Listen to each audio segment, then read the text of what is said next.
पालन करता भगवान श्री विष्णु की जन्म कथा। वाइजिकल माइथोलॉजी वीडियो पे चर्चा का इस एपिसोड में हम चर्चा करने वाले हैं भगवान श्री विष्णु की जन्म कथा के बारे में।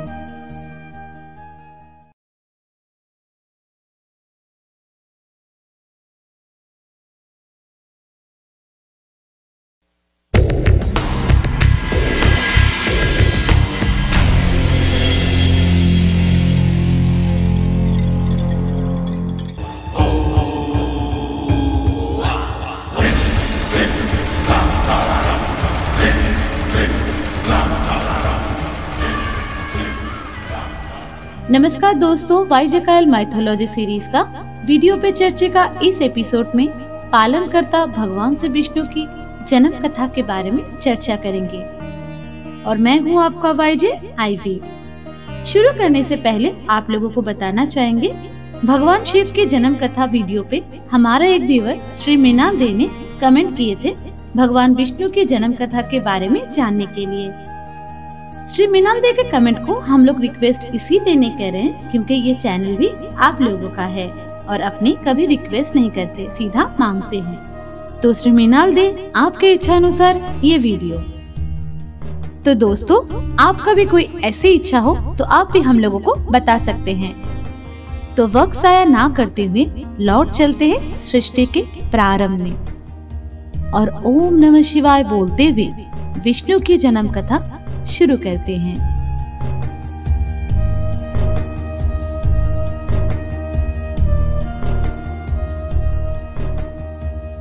भगवान शिव की लीला की कोई अंत नहीं। शिव महापुराण में शिव के मुख्य चरित्र की वर्णन है, परंतु शिव की अनेक लीलाएं हैं जो शिव महापुराण के अतिरिक्त अन्य पुराणों, लोक कथाओं और दंत कथाओं में भी पाए जाते हैं। शिव की लीलाएं आदि अनंत है। वही सृष्टि के रचनायक, पालक तथा संहार कारक है। महाप्रलय के पश्चात सृष्टि के उत्पत्ति से पूर्व सर्वत्र अंधकार था। केवल शेष थी सदाशिव की ज्योति।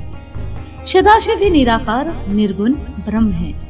उनकी ही कामना और संकेत से सृष्टि का निर्माण होता है तथा अंत में सदाशिव की इच्छा अनुसार सृष्टि महाप्रलय में लीन हो जाती है।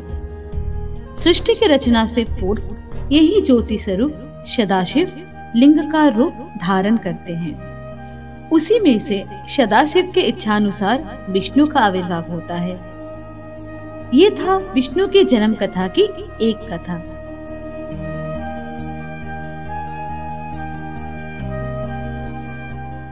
दूसरी कथा के अनुसार ये उस समय की बात है जब समय का भी जन्म नहीं हुआ था। ना ब्रह्मांड था, ना स्वर्ग, ना ही प्रकाश। सूर्य और चंद्रमा भी तब नहीं थे। तब था तो अंधेरा ही अंधेरा, चारों तरफ खामोशी। इस शून्यता में भी एक ऊर्जा का भंडार था, क्योंकि ऊर्जा कभी नहीं मरती। संसार के रचना के लिए उस ऊर्जा रूपी शक्ति ने 8 हाथों वाली एक कृत्रिम रूप धारण किया। उस शक्ति स्वरूपा ने अपने हाथों से एक पिंड की रचना की और उस पिंड को अपने मस्तक में स्थित सद्गुणों से जीवन दान दिया।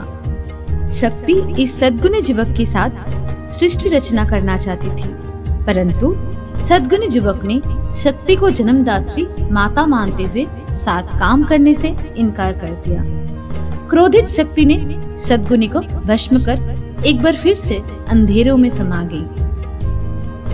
लंबे समय के बाद ऊर्जा की वो शक्ति एक बार फिर से प्रकट हुई और भस्म पिंडों को देखकर उसने एक नया पिंड बनाया।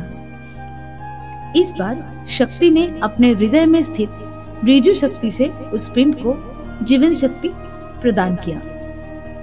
राजगुणी युवक ने भी शक्ति का प्रस्ताव ठुकरा दिया और भस्म होने से पहले शक्ति को परामर्श दिया कि शक्ति का जो प्रस्ताव सद्गुणी और रजगुणी ने ठुकरा दिया, वो प्रस्ताव तमगुण अवश्य स्वीकार कर लेगा।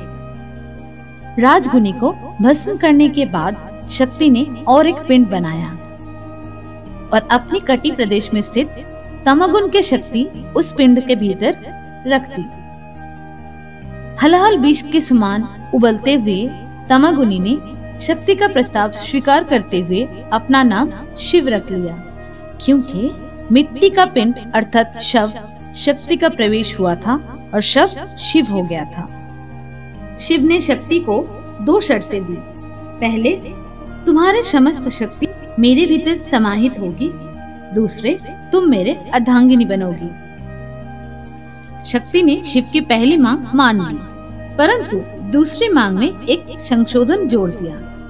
उन्होंने कहा कि मैं भी भिन्न भिन्न रूप धारण कर तुम्हारे पास आती रहूंगी, परंतु मेरा एक ही रूप सदा सदा अस्तित्व में रहेगा और संसार उसे माता कहकर आदर प्रदान करेगा। शिव की बात मानकर शिव में समाहित होने से पहले शक्ति ने पहले निर्मित दोनों पिंडों को भी जीवन दान दे दिया। सद्गुण से निर्मित युवक को शिव ने ब्रह्मा कहकर पुकारा, क्योंकि सद्गुण का वास ब्रह्म क्षेत्र सद्वा क्षेत्र में होता है। ब्रह्मा की रचना शक्ति ने सबसे पहले की थी। इस कारण शिव और विष्णु से ब्रह्मा वृद्ध दिखते हैं, जबकि विष्णु और शिव की आयु एक समान है। राजगुणों से निर्मित युवक को शिव ने विष्णु कहकर पुकारा और जगत पालन का दायित्व सौंपा, क्योंकि विष्णु परामर्श पर ही शिव को आकार मिला था, जिससे सृष्टि का रचना का सपना साकार होने वाला था। इस कथा के अनुसार आदि शक्ति तथा माँ दुर्गा त्रिदेव का जन्मदात्री है, क्योंकि आदि शक्ति शिव के शर्त अनुसार शिव में समाहित हो गई थी। ये भी कहा जा सकता है शिव शक्ति ही भगवान विष्णु के जन्मदाता है। ये था भगवान श्री विष्णु का जन्म कथा। कथा तो यहाँ पे समाप्त होता है, परंतु आप सबसे अनुरोध है, अगर आपको ये वीडियो पसंद आया तो लाइक का बटन जरूर प्रेस कीजिएगा और पसंद ना आने पर डिसलाइक भी कर सकते हैं। साथ में रिक्वेस्ट है, डिसलाइक का कारण भी कमेंट बॉक्स में बताना मत भूलिएगा। तो आज का सफर यही तक। आपका YJIV लौटेगा माँ गंगा की जन्म कथा के साथ। हर हर महादेव।